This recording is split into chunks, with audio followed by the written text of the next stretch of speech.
Un abrazo fraternal para todo el pueblo de Dios. Les saluda el licenciado en Teología John Echavarría, en compañía de mi esposa Victoria y nuestro hijo Isaac, quienes participarán formulando algunas preguntas.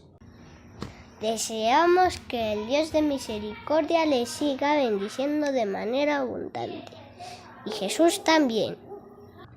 En esta oportunidad nos encontramos para reflexionar en la santa palabra de nuestro Dios por medio del estudio de la lección de escuela sabática, que tiene por título Preparación para el tiempo del fin. Si este recurso audiovisual es una bendición para ti, te invito a compartirlo y así permitir que otros conozcan las buenas nuevas. Si deseas para cada semana este comentario de la escuela sabática, recuerda suscribirte y dar clic en la campanita. Para dar inicio a este estudio, les invito a que oremos. Padre, ayúdanos en esta oportunidad para entender tu palabra. Rogamos tu presencia y que tu Santo Espíritu nos acompañe e ilumine nuestra mente. Hermanos, en esta oportunidad nos encontramos para estudiar la lección número 5, que tiene por título Cristo en el santuario celestial. Es una lección maravillosa que tiene 3 ideas principales. La primera idea principal que encontramos es el sacrificio de Cristo como Cordero Pascual. La segunda idea principal es su ministerio sacerdotal en el cielo. Y la tercera es el día de expiación escatológico. El versículo de memoria lo encontramos en Filipenses capítulo 2, el versículo 9 y 10. Dice: Dios también le exaltó hasta lo sumo y le dio un nombre que es sobre todo nombre, para que en el nombre de Jesús se doble toda rodilla de los que están en los cielos y en la tierra y debajo de la tierra. ¿En qué lugar Cristo es nuestro sumo sacerdote? Isaac, mira. Cristo es nuestro sumo sacerdote en el santuario celestial.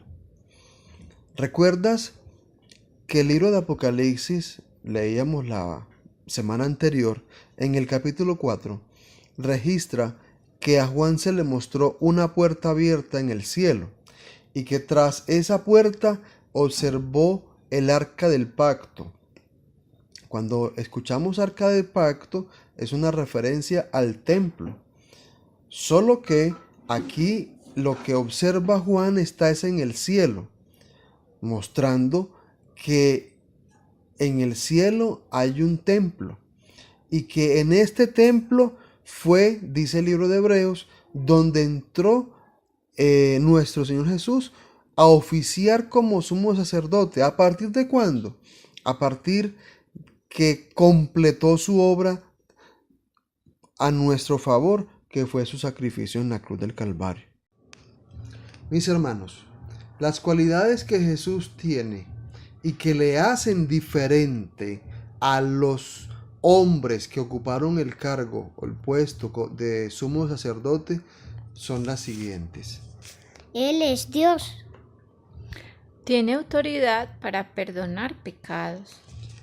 Tiene un sacerdocio permanente.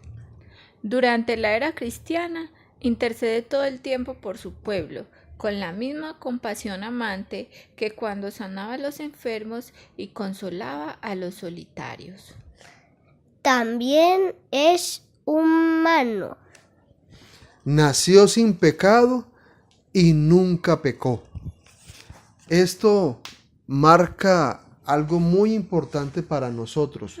Esto marca una diferencia que nos hace a nosotros más seguros al saber que no tenemos un sumo sacerdote común y corriente según el libro de Levíticos, donde eran hombres pecadores, donde eran hombres que no tenían la cualidad de ser divino como sí lo es Jesús.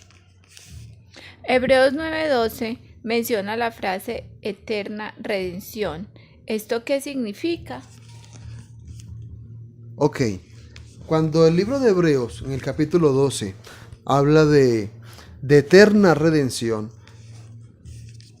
tenemos que hacer referencia a lo siguiente.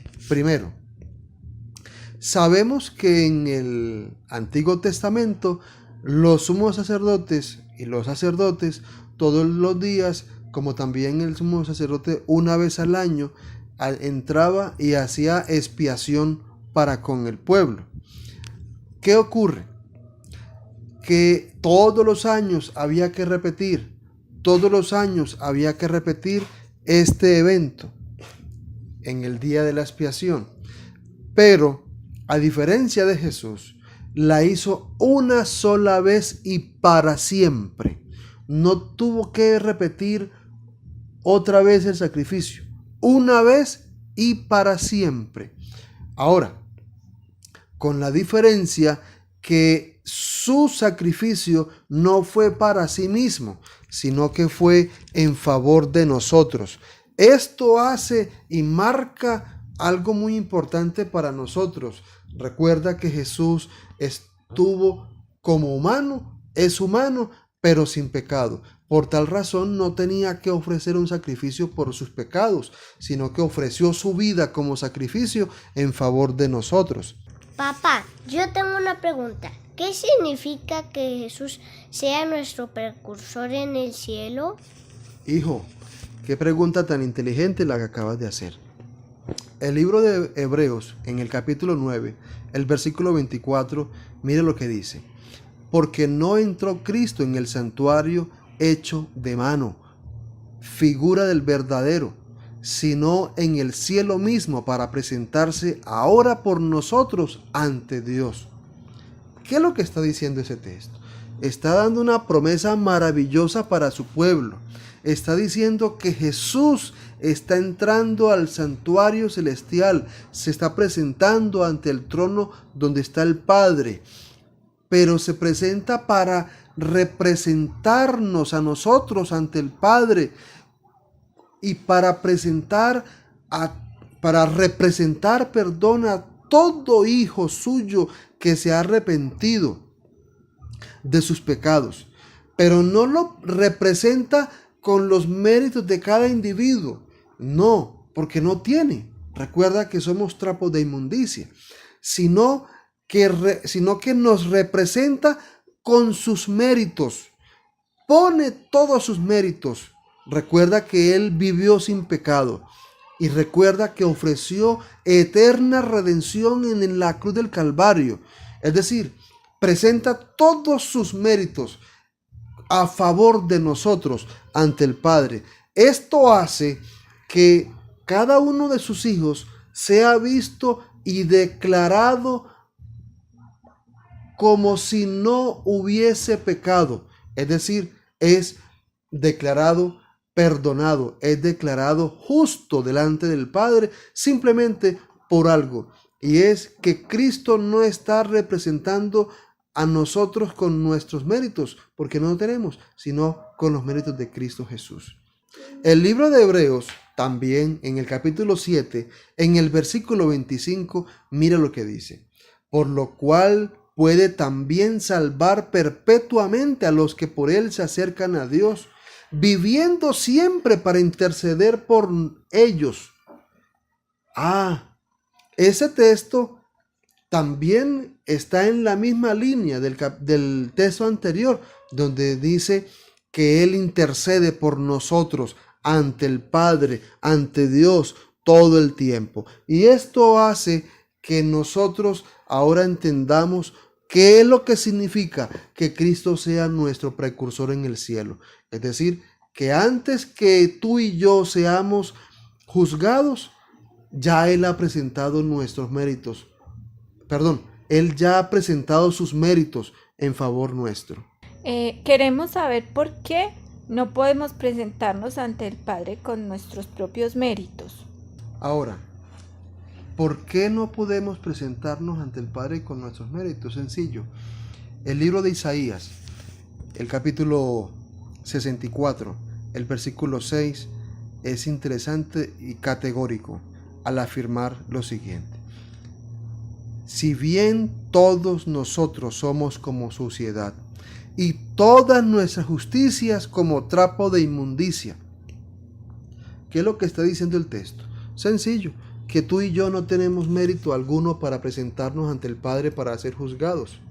Por esta razón requerimos que alguien con justicia real propia, con méritos propios, como los que tiene Jesús desde su ministerio en la cruz del Calvario, donde dio su vida por nosotros, sacrificio que no tenía ninguna tacha de pecado.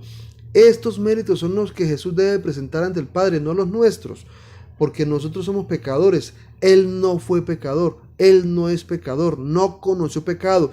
Y aunque no conoció pecado, también es cierto que fue condenado como si lo hubiese hecho.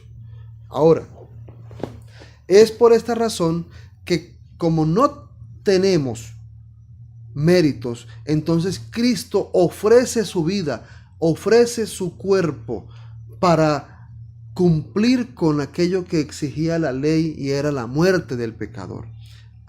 También es interesante saber y entender que Cristo se hizo hombre, pero un hombre sin pecado. Esto implica lo siguiente: que Cristo nació a través de la Virgen María como hombre, tomando la naturaleza del hombre antes de pecar. No tenía pecado, no heredó la naturaleza pecaminosa que tenemos nosotros después de Adán y Eva. Esto a algunos hermanos le genera conflictos, porque manifiestan que Jesús debió haber nacido con la naturaleza de Adán después del pecado para poder ser nuestro ejemplo de vida. Pero mi hermano, la verdad es que el ejemplo de Jesús no nos salva. A nosotros nos salva es su sacrificio en la cruz del Calvario. Y la ley exigía que el pecado, para salvar perpetuamente al hombre, debía ser un sacrificio sin nada de pecado, sin ninguna mancha de pecado. Por esta razón, Jesús nace de la Virgen María, tomando la naturaleza de Adán, pero sin pecado. Hermano, no estamos diciendo que el ejemplo de Jesús no sea importante. Para nosotros, el ejemplo de Jesús es de vital importancia, porque nos enseñó a través de su vida que sí se puede vencer el pecado, que sí se puede cumplir la ley, que sí se puede obedecer la palabra de Dios, que sí se puede cumplir en nuestra vida lo que Dios manda en su palabra. Ese ejemplo para nosotros es de vital importancia, solo que cuando hablamos de salvación, esta solo se logra por la muerte sustituta de Jesús en la cruz del Calvario. No hay otro medio para obtener el perdón, sino aceptar que Jesús murió en la cruz del Calvario por ti y por mí. Y en el momento en que tú y yo aceptamos que Jesús murió en la cruz, derramó su sangre en la cruz por amor a mí, por salvarme, por librarme del pecado, a partir de ese momento Jesús te representa ante el Padre para que tú seas declarado justo, sin pecado, perdonado, redimido, preparado para morar contigo en la mansión celestial. Otros hermanos dicen que no puede tener la naturaleza de Adán antes de pecar, porque entonces Jesús no era igual a nosotros, ya que estaría en ventaja para no pecar, ya que no tenía la naturaleza pecaminosa. ¿Sabes? Pero aquí lo interesante es esto, que Adán pecó teniendo una naturaleza sin la inclinación al pecado. ¿Qué quiere decir esto? Que para pecar no se necesita de una naturaleza pecaminosa. Para pecar se necesita simplemente tomar la decisión, como la tomó Adán, de pecar. Y es ahí donde se hace la diferencia frente a la salvación y frente al ejemplo y frente a la naturaleza pecaminosa o no pecaminosa de Jesús.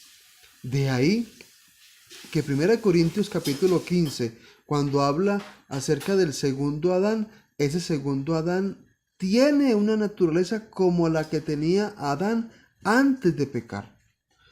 Con esa naturaleza fue vencido Adán, y con esa misma naturaleza Jesús vino para vencer a Satanás y lo venció.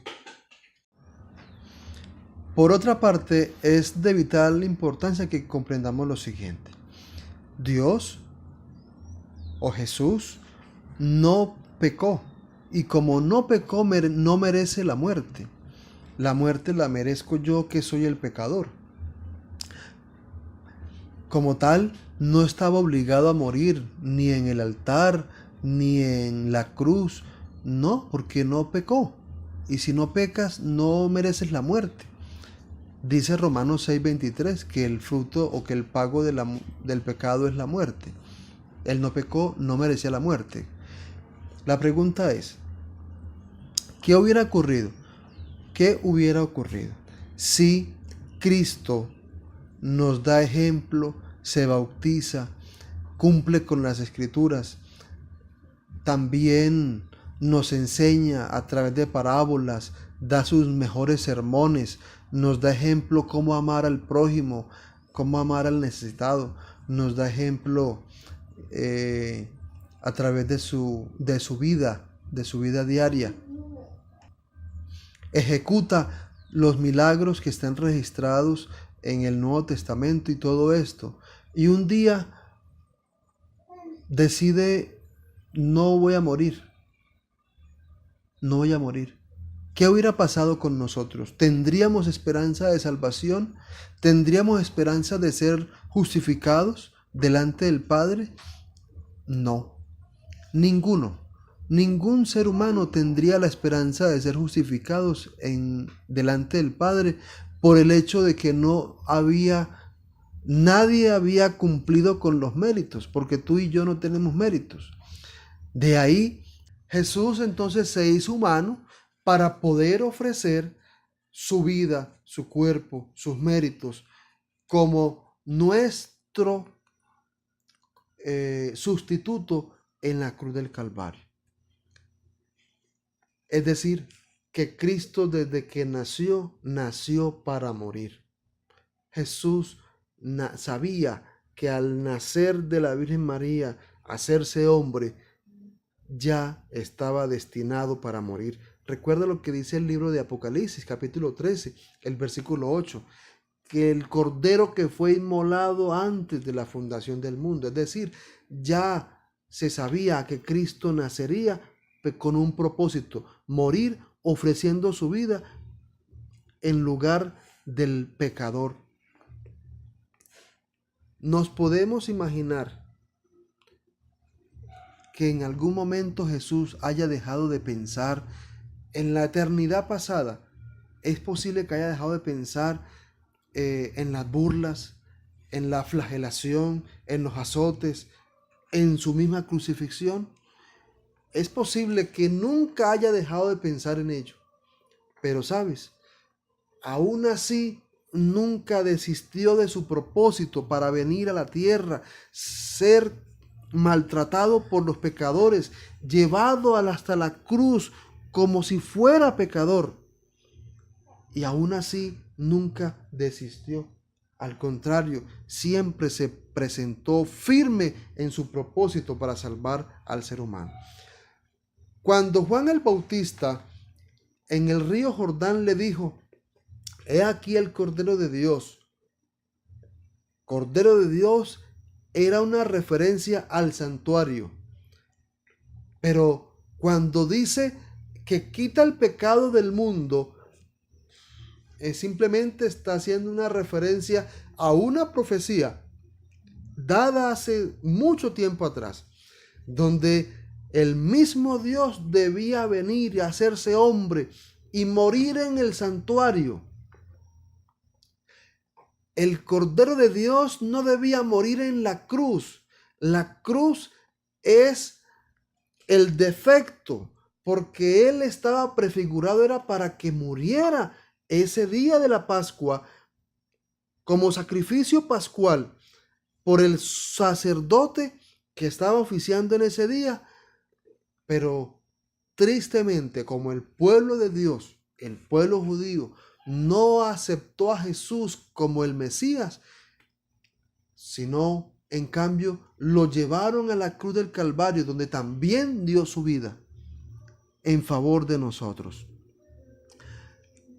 Entendemos aquí ahora algo más, y es que ese sacrificio en la cruz del Calvario, en la cruz, trascendió a los cielos, no se quedó en la tierra.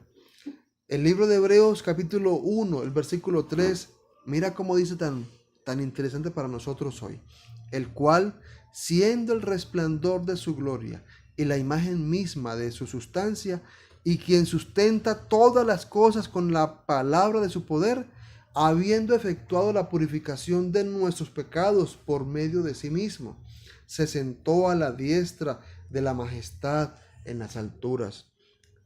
El sacrificio de Jesús trasciende la cruz, no se queda en la tierra como lo hacían los demás sacerdotes levíticos.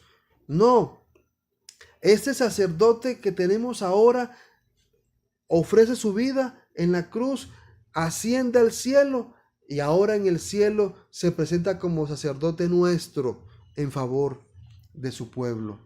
Hebreos capítulo 7, del versículo 1 hasta el versículo 28, tiene un mensaje maravilloso para nosotros, y es que en lugar de sacerdotes terrenales, ahora se presenta a él en el cielo como el sumo sacerdote eterno y para siempre.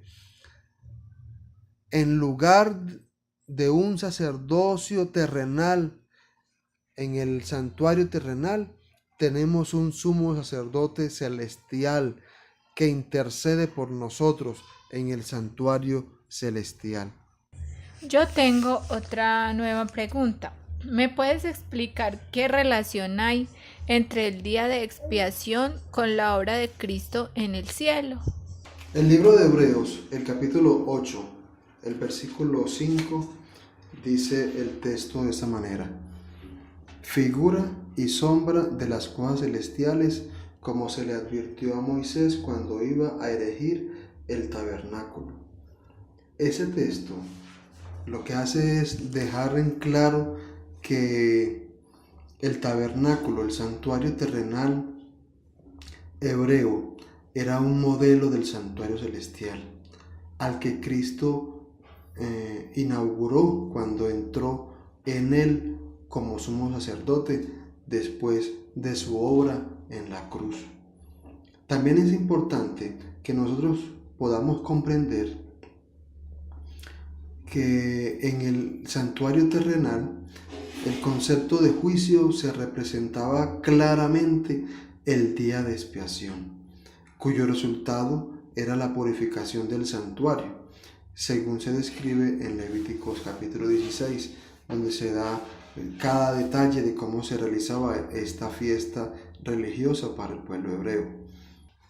Ahora, este día de expiación era el único día que el sumo sacerdote entraba hasta el departamento llamado el lugar santísimo, y que tenía como resultado la purificación de los pecados del pueblo que habían cometido y confesado, arrepentido durante todo el año. O sea que lo que hacían era purificar el santuario terrenal en este día de expiación. También en el libro de Hebreos, en el capítulo 9, en el versículo 23, miren cómo dice: fue pues necesario que las figuras de las cosas celestiales fuesen purificadas así, pero las cosas celestiales mismas con mejores sacrificios que estos, lo que implica de manera clara que de la misma manera en que se purificaba el santuario terrenal, también era necesario que el santuario del cielo también fuese purificado. Es decir, que el día de expiación terrenal hebreo simplemente era la prefiguración de las cosas celestiales, de cómo se llevaría a cabo el juicio en el cielo. El ministerio sacerdotal terrenal desarrollado por los sacerdotes hebreos, lo que hicieron fue prefigurar esa obra maravillosa que Dios haría en el cielo a favor de su pueblo. A partir de aquí podemos entender que la relación que hay entre el día de expiación y la obra de Cristo en el santuario, simplemente que el día de expiación hebreo era figura de lo que ocurriría un día en el cielo, desarrollado por un ministerio sacerdotal de Cristo en el santuario celestial. Mi hermano que me escuchas, es de vital importancia que nosotros comprendamos que estamos en el transcurso de un día, de un momento profético, como lo es el juicio investigador para su pueblo. Esto es, el día de expiación para su iglesia. Busquemos del Señor, consagrémonos al Señor. Recuerda que hay un día de expiación escatológico. Estamos en ese proceso y hay que seguir avanzando de la mano del Señor. Oremos. Padre nuestro que estás en los cielos, tus hijos te rogamos tu presencia en nuestra vida, que tú nos ayudes a vivir conforme a tu santa voluntad, que nos permitas entender a cabalidad el ministerio de Cristo en el santuario en favor de tu pueblo, que podamos ser agradecidos en cada instante por la salvación que nos ofreces de la mano de Cristo Jesús. Sé con nosotros, te lo rogamos en el nombre de Cristo Jesús. Amén.